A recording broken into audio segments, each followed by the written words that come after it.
ዛሬ ደግሞ በጥራት ዋና መለኪያ ወይም ኮር ፓራሜትር ኦፍ ኳሊቲ ዙሪያ ላይ ለማውራት ወይም ለመነጋገር መጣ። ኤድዋርድ ዴሚንግ የኳሊቲ ማኔጅመንት ሊቅ። ጥራት ማለት ደንበኞች እርካታ ላይ ሆስፒታሊቲ ያሉ ድርጅቶች ሆስፒታሊቲ እንደ ሆቴልስ፣ ሆስፒታሎች፣ ሌሎች ሰርቪስ የሚሰጡ ድርጅቶች እንደማለት ነው። በሚከተሉት ሁለት ዋና ነጥቦች ላይ ሊያተኩር ይችላል። አንደኛው አስተማማኝነት ወይም ዲፔንደቢሊቲ የምንለው ላይ ያተኩራል። እንግዶች የማይለዋወጥ ልምዶቹን፣ አገልግሎቶችን ይፈልጋሉ።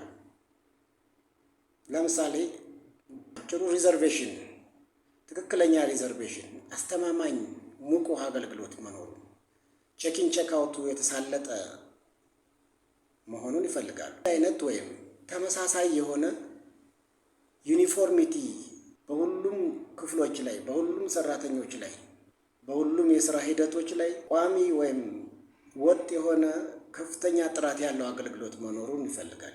እንደዚሁ ባለሙያ እንደ ዶክተር ኤድዋርድ ዴሚንግ በሆቴል አስተዳደር አገልግሎት ላይ ምርት ወይም ፕሮዳክት ስምና ዝና ብራንዲንግ ላይ ቅድሚያ መስጠት፣ የተሻለ አገልግሎት ዲዛይን ላይ ኢንቨስት በማድረግ ማተኮር ይፈልጋል።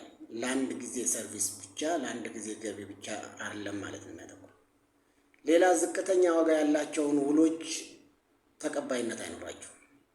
ዝቅተኛ ያላቸው ውሎችን ማስወገድ ላይ ኮሚኒቲዎች የምግብና የጥገና መሳሪያዎችን ወይም ሳፕላየርስ ላይ የሚመረጡት አጠቃላይ የጥራት ጉድለት ወጪ ወይም ቶታል ፑር ኳሊቲ ኮስት ሊያመጣ በሚችለው ተጨማሪ እሳቤ አድርጎ እንጂ ዝቅተኛ ዋጋ ስላመጡ ብቻ ሳፕላየርስ አይመረጥም። ምክንያቱም ኮንቲኒየስ የሆነ ዩኒፎርሚቲ የሆነ ለውጦች ላይ ትኩረት ስለሚያደርግ። ሌላ እንቅፋቶችን ማስወገድ፣ ኦብስታክልስ፣ ሁል ጊዜ ኦብስታክልስ ካሉ እነሱ ላይ አጥርቶ እያስወገደ ሁል ጊዜ ዩኒፎርሚቲውን እንዲቀጥል ይፈለጋል። ችን በማስወገድ ላይ ትኩረት ይሰጣል። ለምሳሌ እንደ ፍሮንት ዴስክ፣ የቤት አያያዝ፣ ሃውስኪፒንግ፣ ጥገና ወይም ሜንቴናንስ ክፍሎች እንደ አንድ ስርዓት ተባብረው መስራት፣ ቲምወርክ ላይ በጣም ይተኮራል። ሰርቪስ ኢንዱስትሪ ውስጥ አንድ ዲፓርትመንት ወይም አንድ ሴክሽን ብቻውን ሰርቪስ ወይም ኳሊቲን ለማስጠበቅ ስለሚቸገር በጋራ ስለ አንድ አገልግሎት ክፍል ችግር ፈጣንና ከፍተኛ ሁኔታ ቅድሚያ የመስጠትን ግንኙነት መፍጠር፣ ኮሚኒኬሽን፣ ቲምወርክ ላይ በጣም ያተኩራል። አራተኛው በመተባበር ላይ የተመሰረተ የስራ አካባቢን ያበረታታል። የተያያዘ ነው ከላይኛው ጋር።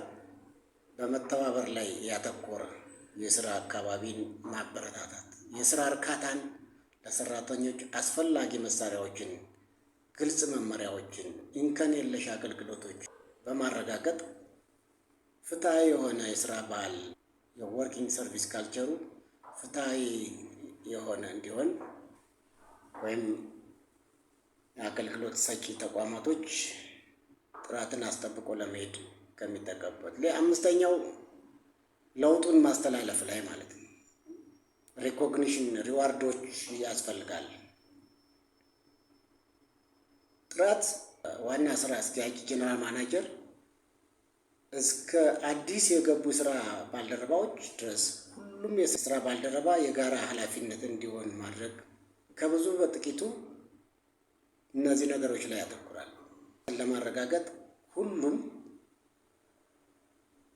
በጋራ እንደ አንድ ቲም፣ እንደ አንድ ልብ ሆኖ መስራት ላይ ያተኩራል። ይህ ብቻ አይደለም፣ በቀጣይነት ሌሎች ነጥቦች ላይም እንመለስበታለን። አመሰግናለሁ።